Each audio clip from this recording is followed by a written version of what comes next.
There has been a lot of school threats, and with the 4-day anniversary of Oxford happening on a Wednesday, which is going to be our Gaming Break special, lots of threats have happened. Let's start off by going to Texas, where they received twice as many threats than last year. So, what is really going on? And is there any way to stop it? Take a look. Shortly after kickoff, as the band played and the Everman crowd cheered, a tip came into police. It was pretty evident to us that this individual was en route here to do some harm. As 3,000 people sat in the stands on homecoming night, officers were told a teenager was on his way to the stadium with the intent to commit a shooting. When the suspect's car pulled up to the east gate, officers were ready. Police surrounded the vehicle and arrested two teenagers. Inside the car, investigators say they found an AR pistol and a 60-round magazine. What a great win for all of Tarrant County, where the community and law enforcement came together and put a stop to a credible threat. What might have been was avoided because someone spoke up. Texas schools have long preached, if you see something, say something. But after the Santa Fe High School shooting, Texas schools were required to set up threat assessment teams to keep track of reports of potential violent students. According to data from the Texas Education Agency, last school year, Texas schools received more than 67,000 reports of threats. In 17% of cases, schools discovered a student posed a real threat to others or themselves. In 3% of cases, the threat was imminent and was reported to law enforcement. Most of the reports came from students. That was the case last spring when a student in Meacham Middle School in Fort Worth reported seeing another student with a gun. The school resource officer safely seized the weapon without any incident. Last year, Fort Worth ISD reviewed 361 reports of threats. Dallas ISD received 320 threat reports, while Arlington ISD received more than 1,100, the most threat reports of any district in North Texas. That means that it's working, that kids are taking this seriously.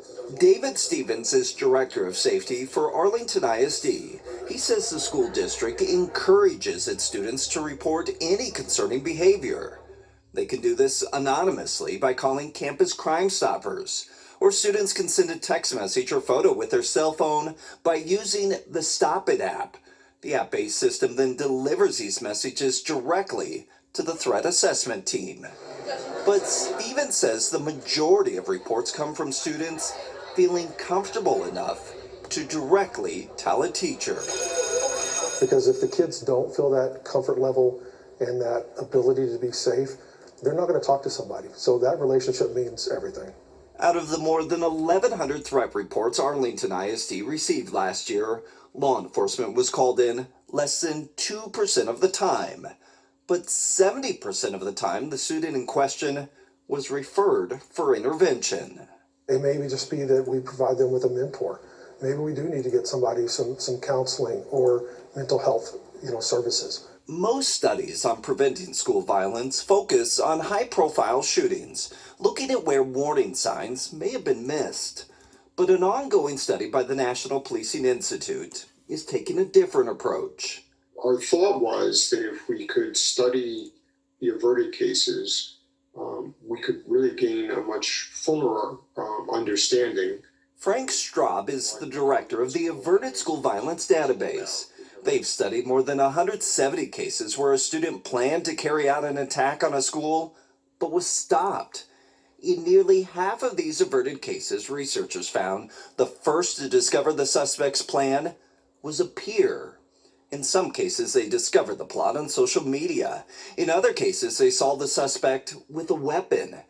But the most common way plots were discovered and stopped, according to the study, was the suspect telling another person about their plan and that person reporting it. Right after 9/11, there was the See Something, Say Something campaign. And I think this speaks very much to that. And I think the good thing is that we see that the vast majority of cases that are stopped or because a bystander took action and reported it.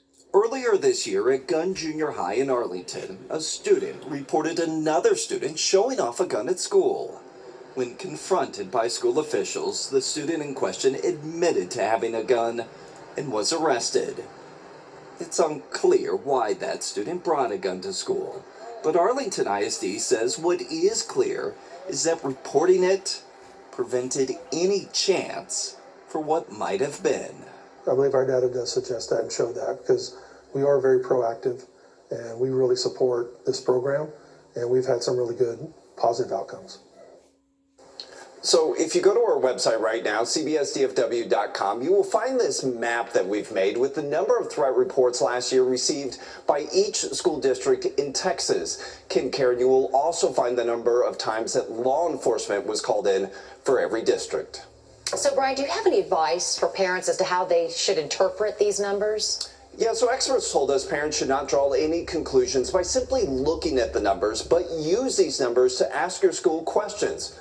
For example, if you think your numbers are low, ask your school what it's doing to encourage students to report suspicious behavior. Brian, I want to ask you, districts, obviously, they're encouraging more reporting. They like that. But 67,000 reports, I mean, that's a whole lot. Can they keep up with all of it? Yeah, that is a lot. Arlington ISD, as well as other districts, told us yes, while it is a lot, since they do have a dedicated team that's main job is to review all of these reports, they are able to keep up with them. All right, Brian, you with that investigation, thank you so much for looking into that for us. We appreciate it, Brian. And I certainly do. Okay. Coming up next, a mother says a boy inappropriately touched her daughter at a Detroit school. What did the school do? And then later, years ago, a man was arrested for marijuana use and was sentenced to a century in prison without parole. You're going to hear his side of the story. Stay with us. PDA, public display of affection, should not be allowed in schools for one reason. It's because it is inappropriate and can lead to devastating consequences. To where we males touch a woman inappropriately. I'm not going to say that. I'm not going to say the body parts, but you know what I mean. That's exactly what happened when a mother confronted the police, filed a police report saying that a male student touched a female student inappropriately. Take a look at this. Keep y'all babies safe. They in that school. This mom with the warning for other parents at Detroit Merritt Charter Academy. She says her 6-year-old daughter was touched inappropriately by a fellow student at least once. He fondled her private area where you basically tell your child no. It allegedly happened Monday here on Detroit's east side. Since then, Carmelita Lucci says she filed a police report, called CPS, but is yet to meet with anyone from the school. This happened at 11 a.m. I was contacted at 2:30. The day after this allegedly happened, on Tuesday, Mom sent Chloe to school, and inside the classroom, the little boy who's accused of touching her daughter inappropriately. She should be able to want those A's and B's and not worry. And what she said yesterday, I just am tired of getting touched right there by him. The school sent a letter home to parents saying the male student in question inappropriately poked 3 students in a first-grade classroom and that it was investigated thoroughly, past tense. And to us on Tuesday, this statement from a school spokesperson. While I am limited in the details I can share due to student privacy rights, what I can share is that our scholars' well-being remains a priority. We take all incidences of student misconduct seriously, which is why school leadership immediately addressed this situation. But Mom says the school's handling is unacceptable, and she's left to pick up the pieces at home. They opened this door to a conversation that you wait for a while to have. Now I have to explain to her, what this means, there are bad people. Reporting on Detroit's east side, Jessica Dupnack, Fox 2 News. Parents, let's pick up the pieces. Well, if you're being inappropriately touched, it's a good thing to file a police report. But if you ask other people what's going on, and they're gonna sit up there and tell you, well, there's something we can do. there's a lot you can do. As a district, there's a lot you can do.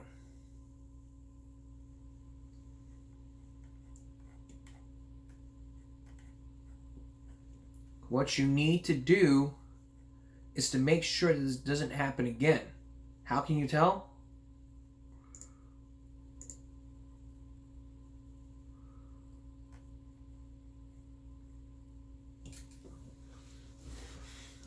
So my take on this, I'm glad she has a case. She filed a police report. She probably did the right thing. I mean, probably didn't do it, but she did the right thing. But still, things got to change. Going back to school threats, what else can we do besides punish parents? I mean, not punish parents, make parents pay. How about expelling students for this? That would mean they have to go to jail and then they would be expelled immediately from school like that. Take a look at this. School's motto, it all starts here. But somebody could say school threats start here. Here is Clintondale Schools in Clinton Township. 4 school threats in the last month. Not good. Not good. October 24th, a lockdown here. An airsoft gun found in a student's backpack. November 10th, a bomb threat in an email. November 14th, another school threat. And last weekend, 2 threats regarding a YouTube video about school shootings. The parents need to get a hold of these children is how I feel. You know what I mean? They need to teach them basically right from wrong. Now, the superintendent has been in constant communication with parents, instructing them to teach students that school threats are taken seriously. I am looking at all these school threats in Clintondale. Why? Charlie, it's a good question. Jared Maynard was recently elected to the Clintondale School Board. He takes office January 1st. He says things have to change. The school board can expel people. Yes, and when you put the safety of your fellow students and all of our teachers and all of our administrators and all of our staff at risk, we're not going to have you in school. In fact, Maynard says the school board needs to take a more proactive approach to stopping school threats. The board currently has got the FBI coming in to talk to the students about the threats and the seriousness of these threats. And I think we also should provide training to our staff so that they can understand and see a problematic student more quickly, and then we can get that student help quicker and work on whatever mental issues they may be having at that time. Maybe the parents need to start paying more attention to what their kids are doing online. Kids think it's a joke. I didn't mean to threaten to hurt the school, hurt the principal, etc. Is that an excuse? Tough luck. You're done. You're expelled. You made a threat. Guess you're going to learn your lesson. In Clinton Township, Charlie Langton, Fox 2 News. I didn't mean to make the threat. It was just a joke. I'm sorry. Please give me a chance. Please, please, please, please, please, please, please, please. I want another chance. Please, please, one more chance. Please. No more chance. No more chance. You've already had your chance. No more chance. Like I said before, you've already had your chance. You blew it. You may get down one knee going, please, please, I beg of you, please, please, I'll do anything for you, please, please, please, I will do anything for you, please, I don't want to go to jail. Well, that's too bad. You should have thought of that before you went ahead and made that threat anyway. Common sense. Common sense would be the parents need to put the computer in the living room. That way the parents can monitor what the children are doing online, whether it's on YouTube, social media, whatever. Parents, friend your children on social media. That way you know what they're posting. And then you can tell them to delete it. I'm friends with my mother on Facebook, and she monitors what I post. She tells me to delete it, I'll delete it. I'm not going to argue.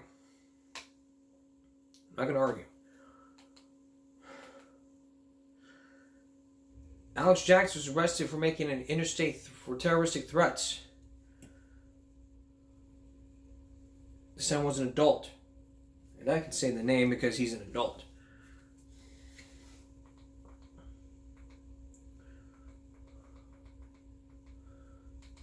Because he's an adult. I know what happens. I do know.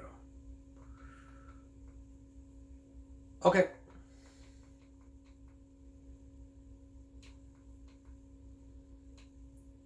Okay, coming up next, this man says he was arrested. He was arrested years ago for growing marijuana in his backyard. The courts say he's now sentenced to a century in prison. Did it go too far? Why was he growing pot in the first place? You're going to hear both sides of the story. Plus, who suggested marijuana in the first place? Stay with us. Here's a question to think about. Is it ever okay to break the law whenever you have a medical condition? You're about to meet a man who says he was sentenced to a century in prison for growing pot, or marijuana in his own backyard. But who suggested him in the first place? You'll want to hear the full story before you make up your judgment. Here's Rob Stafford. I had my pride. I stood up for what I believed in. William Foster took a stand and is paying with his life. At age 39, a jury sentenced him to nearly a century in prison for a crime he says had no victims and shouldn't be a crime at all. I didn't do anything wrong. I had a life. I was productive. I paid taxes. I supported my family. Had you ever been in trouble before? No. Never? No. Foster never dreamt he'd become a symbol in a national debate. He's an Army veteran, spent 4 years in the military police. He had his own computer business and a peaceful family life, he says, until the afternoon of December 28, 1995 in Tulsa, Oklahoma. I was in the garden working and I heard a loud bang. Foster's common-law wife, Meg, was in the hallway. There was a knock on the front door. Could see the profile of a man. My first initial thought was a utility person. Meg was wrong. She says before she could open the door, it explodes in seconds, within 4 seconds. They batter ram the door in. Strangers had barged into the Foster home. They pushed me on the floor. He's got the gun in my face. My daughter's screaming. I had no idea who this was. It was the Tulsa Police Department running rampant through my house. It was a drug bust. They slammed me up against the wall and handcuffed me. They dragged me from the living room to the den to the master bedroom, wanting to know if I had seen methamphetamines in this house. Police believe Foster was selling methamphetamines out of his house. I didn't know what they were talking about. Have you ever sold drugs to anyone? No, I have not. Have you ever sold methamphetamine to anyone? No, I have not. The police are lying. Police videotaped the bust, but they found no methamphetamines in the Foster house. They found no large stash of cash, only $28, but they did find something else. I had a plant. A plant. That's it. That's like declaring war on tomatoes. Not exactly. Foster wasn't growing tomatoes in his garden. He was growing marijuana. A plant that can be used as medicine. I looked at it as a medicine. Foster says he's a sick man, a man with crippling arthritis. He's in constant pain with badly swollen hands and feet. On your worst day, what was it like? Oh, sometimes it'd take me 15 minutes to walk across the room. My foot had been so swollen up that, my toes wouldn't even touch the ground. There were days I knew he was sitting there holding back tears because it hurt. Prescription drugs didn't help, Foster says. The side effects were unbearable. All he would want to do is sleep. He would be a completely different person, hateful. He was useless. The business would go down because he was just too tired. Back in 1990, Will says, his doctor suggested marijuana, and the results changed his life. He was able to function. He could smoke a joint, still sit down, work the computer, do the books, not be sleepy or irritable all day. It gave him pain management, if not complete alleviation. While voters in California legalized the medical use of marijuana in 1996, that is not the case in Oklahoma. It's against the law. Well, it's against some people's law, yes. If it's the only way that you could get your medicine, then I just didn't see anything wrong with it. But the state of Oklahoma did. Both Meg and Will were charged with cultivation of marijuana. Will was also charged with possession with intent to distribute. He was offered a plea bargain of 10 years, Meg 5. They refused. Somebody had to be here to raise these kids. And if he took the deal, And he went in and I went in. Then where did they end up with? Foster homes. Will also knew if he pleaded guilty, he'd forfeit his right to appeal. So prosecutors offered another deal. Will would get his day in court. Meg would get a 1-year deferred sentence for possession. But in exchange, Meg would have to testify against the man she loved. It was really hard. He was crying too.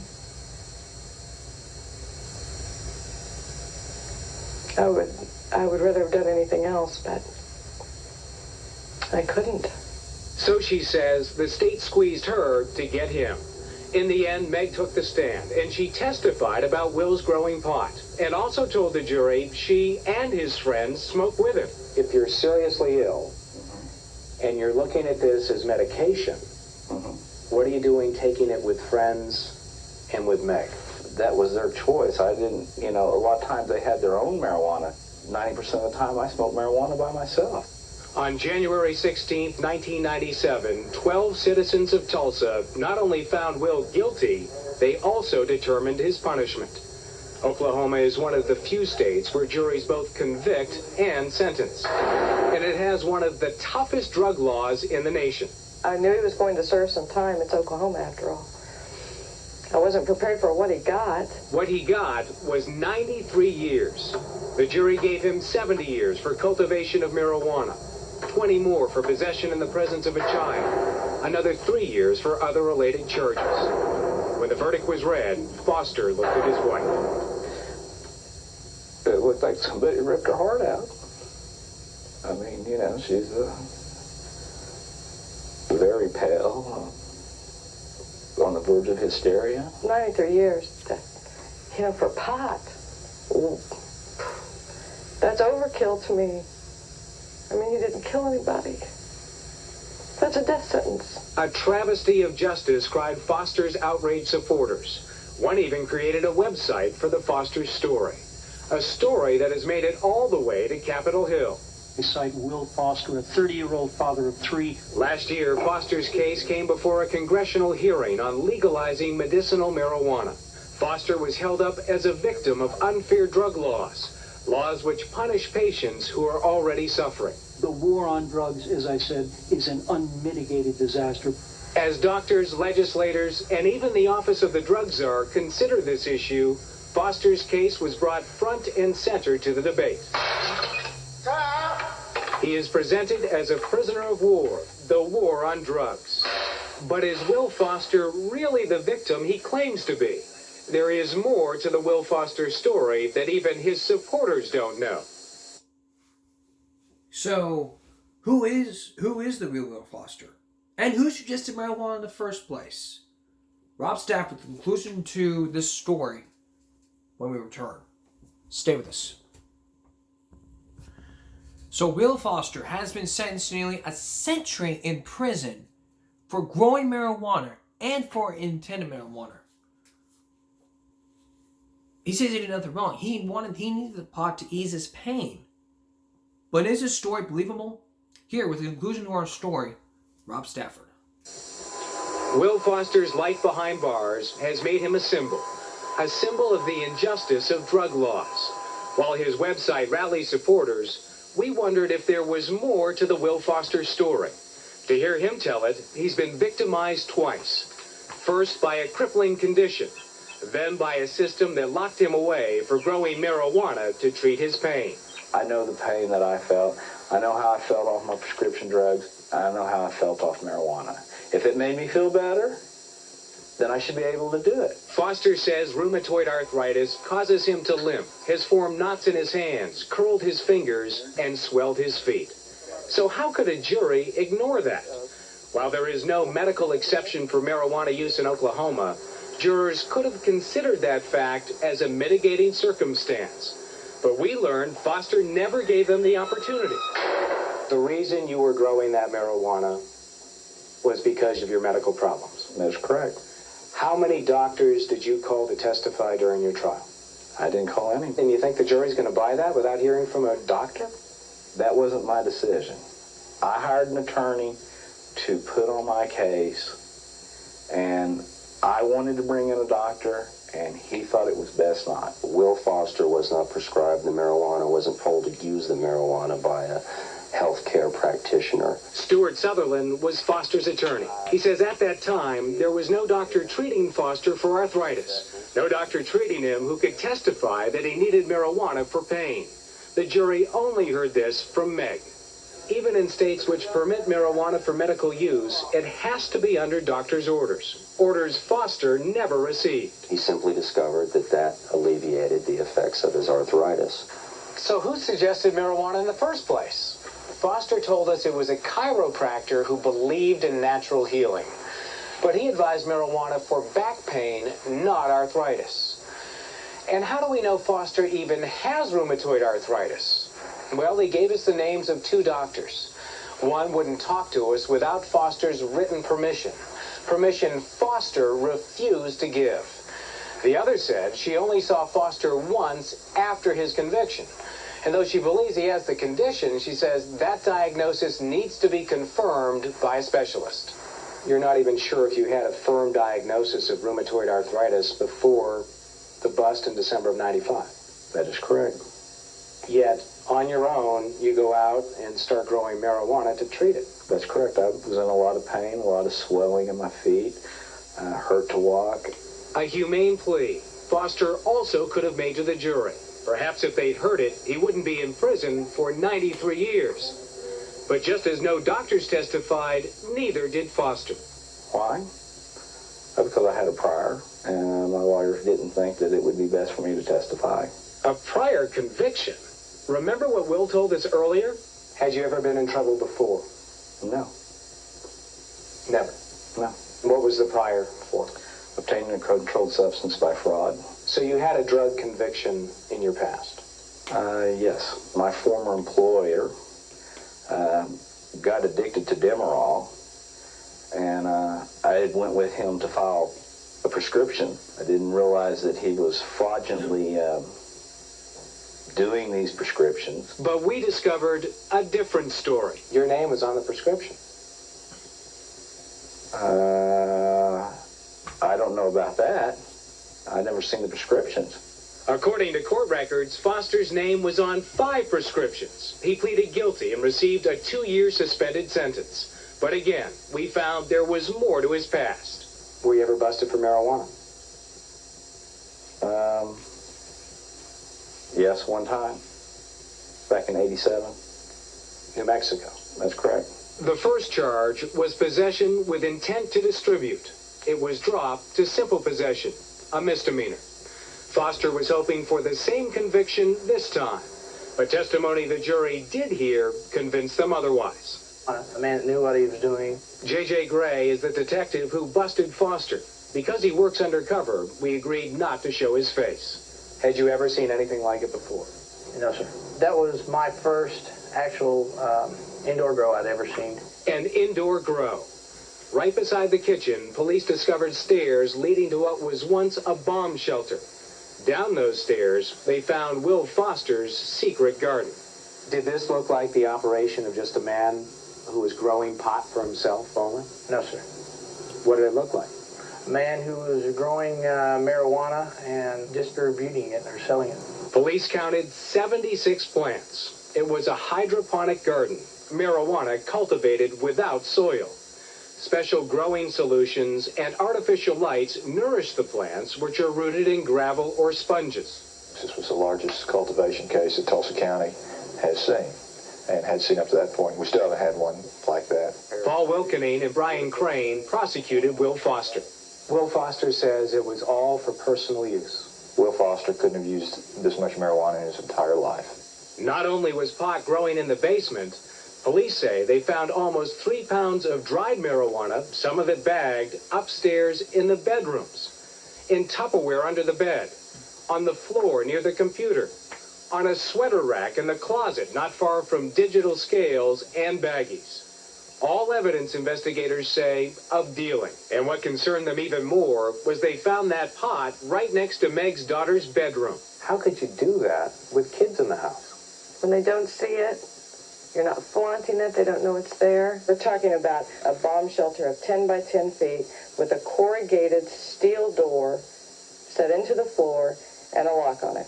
The Fosters insist all their pot was locked away from the children at all times, and it was the police who placed the marijuana in areas near the child's bedroom to add the charge of possession in the presence of a minor.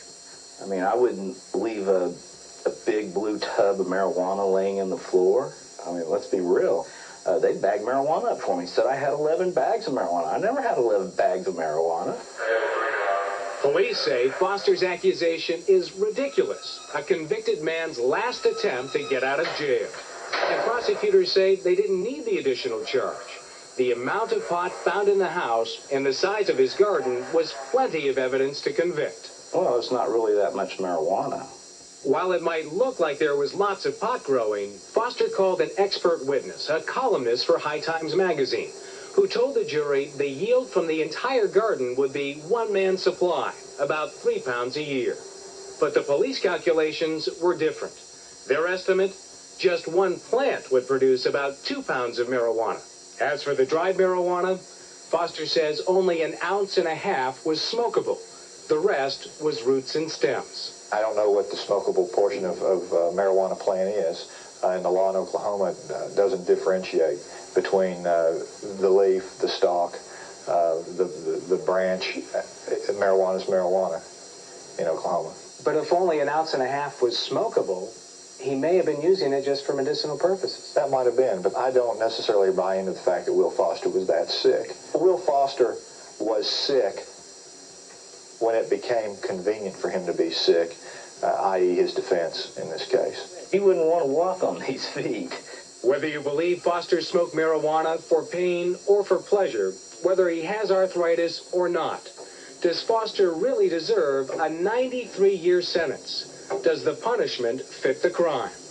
Will Foster received a 93-year sentence. There are killers, rapists, child molesters serving a lot less time. Right. And I've prosecuted killers, rapists, and child molesters and gotten less than 92 years.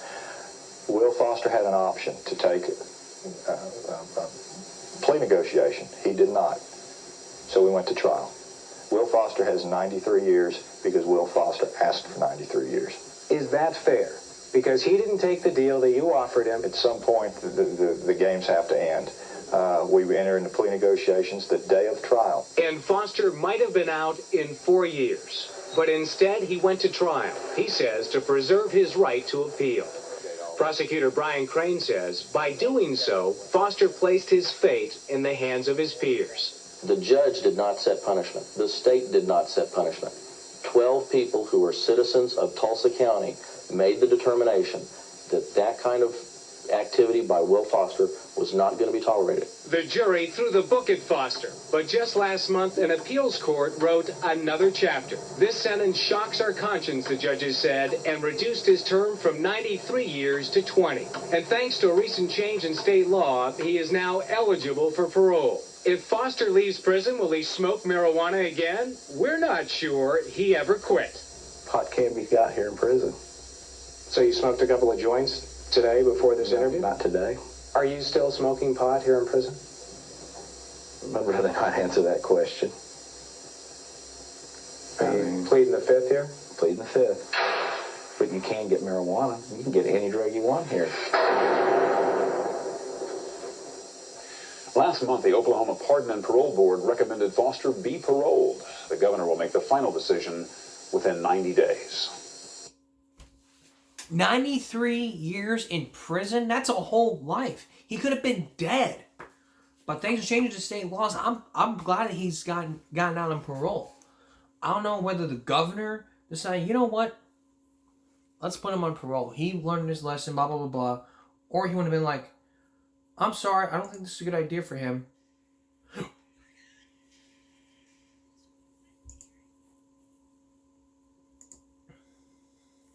Like, I'm sorry, this and this, that. But what has to happen here is if you're convicted, I mean, you shouldn't have been sentenced. You shouldn't be sentenced to, you should not be sentenced. You should never be sentenced. Alright, here's a final story that we're going to Coming up next, why use a phone machine when a cyber secretary can do it better? Wildfire. What can I do for you? And she'll work with almost anyone. Do me a favor. What kind of favor? It's a Dateline State of the Art. Are you ready for a new answering machine? If so, you may be ready for something called Wildfire, a new answering machine. Here's Josh Mankiewicz with the Dateline State of the Art. Here's our Dateline State of the Art. 629296 for a while. Then I'll be at 6480024 for about 15 minutes. And then I'll be home at 6. It was a joke 20 years ago in the movie Play It Again, Sam. There's a phone booth on the corner. You want me to run downstairs and get the number? You'll be passing it. Today, it's real life. Hi. The march of technology has given us more phones. Hello? More pagers, and more phone numbers. But in the 90s, when you try to reach out and touch someone, you usually wind up talking to a machine. Josh, it's your mother. I leave messages everywhere for you. She never called me back. Where are you? It's more than frustrating. It's also time-consuming, and it can be bad for business. Some telephony services and some things on the low end. Bill Warner is an inventor by trade. In fact, he invented the Avid video editing system Dateline uses to put some of our stories together. Bill says answering machines don't do enough to deliver that important call. For example, there's this call from me. Wherever Bill goes, his personal assistant follows. And to get to him, you have to go through her. I'll try to find him for you. This may take a minute. Don't let the voice fool you. Bill's assistant isn't just diligent, she's digital. Good morning. Meet Wildfire, a computer-generated, voice-activated virtual secretary. Bill Warner's answer to answering machines. Wildfire not only listens to your voice, she understands. Where will you be? Car. Car. Got it. Wildfire gets it here in Bill's Massachusetts office. She answers my call and delivers it to Bill, wherever he is. Josh Mankiewicz is calling. I'll take it. Go ahead. Josh. Hi, Bill. Open the pod bay doors, Hal. Think of Wildfire as the cyber sister of HAL, the computer from the movie 2001, A Space Odyssey. I'm sorry, Dave. I'm afraid I can't do that. Only without the attitude. What can I do for you? That'll be all for now. Say Wildfire when you need me. At Wildfire Communications just outside of Boston, Warner created a computer that's more than just a pretty voice. It can remind you about things. It can help you make phone calls by remembering 750 phone numbers. And it can actually make those calls for you simply by voice. It's me, Wildfire. Once I give her my password, I'm in. Oh, hi. You have 11 new messages. The first is from Mom. Simply speak. What's it say? And your wish is her command. Josh, it's Mom. Where on earth are you? Give me a call when you get this message. Wherever you are, just one toll-free call to Wildfire lets you check your messages, place and even receive calls, all without pressing a single button. Give them a call. dialing. And talk about call waiting. Okay. Say I'm already on the phone. Have you tracked maybe sometime tomorrow? And another person calls me. Please say your full name. Your mother, Josh. Wildfire will tell me who the new caller is. You know. Say Wildfire for Your mother, Josh. I can take the call. Take a message. Or not. The others don't hear a thing. Sorry, he's not available. Would you like to leave a message? Although Wildfire has only a vocabulary of about 200 words and phrases, she does have a sense of humor. Do me a favor. What kind of favor? I'm depressed. You're depressed. I live in a box. The only thing that might get you down about Wildfire is that right now it's designed primarily for business use, and it will cost your company about $45,000 for the smallest system. But consider this. Wildfire can actually talk to 24 of us at the same time. Wildfire? However, here I am. Even though she can recognize your voice, she doesn't always recognize your authority. Can you handle some personal travel for me? Do you work weekends? You know, I think I met your sister Brushfire. I give up because I'm having trouble understanding you. Okay, there are some things Wildfire can't do. On the other hand, she never asks for a raise or a day off. But like all good assistants, Call. Call whom? Say the Wildfire puts out fires too. Mom. Dialing. Hello? Hi. Josh, this is your mother. Listen, you rotten kid, how come it's so hard to get a hold of you? I mean, I tried to reach you at home, I tried to reach you on your voicemail and at your office. I never can get a hold of you. You don't call me back.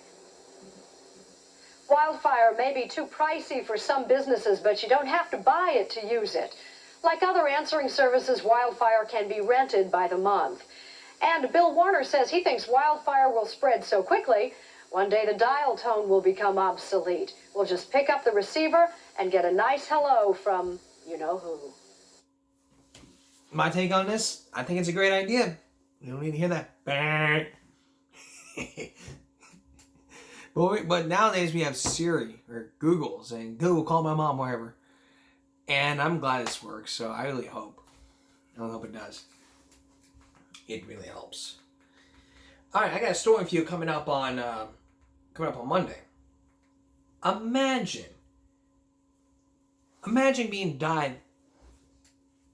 surviving a drunk accident, being that you're paralyzed, and yet your food tube is out. Then you go to court, and the court says that feeding tube stays in him. Whose life is it anyway? The court's or your father's? That's on Monday. That's Give Me a Break for this Saturday. We'll see you again for Give Me a Break Monday. I hope you've had a great day. For all of us here at Give Me a Break and YouTube, good night.